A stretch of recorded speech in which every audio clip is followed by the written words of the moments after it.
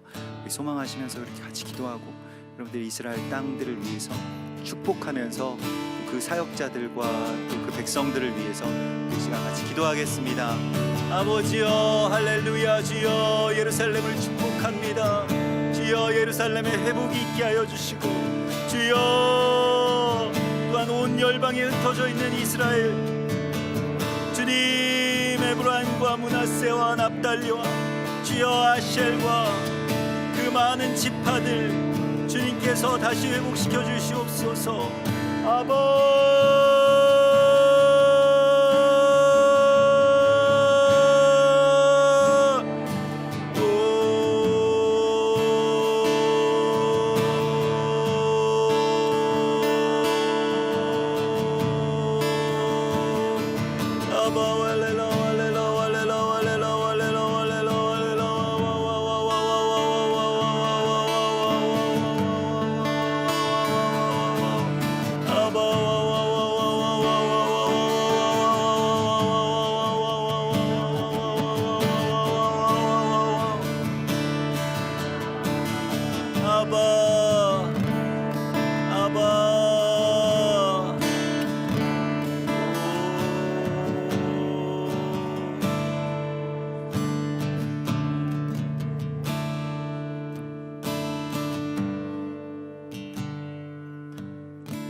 하늘에 계신 우리 아버지시여, 이름이 거룩히 여김을 받으시오며 나라의 임하옵시며 뜻이 하늘에서 이룬 것 같이 땅에서도 이루어지이다. 오늘날 우리에게 일용할 양식을 주옵시고 우리가 우리에게 죄 지은 자를 사하여 준 것 같이 우리 죄를 사하여 주옵시고 우리를 시험에 들게 하지 마옵시며 다만 악에서 구하옵소서. 대개 나라와 권세와 영광이 아버지께 영원히 있사옵나이다. 아멘.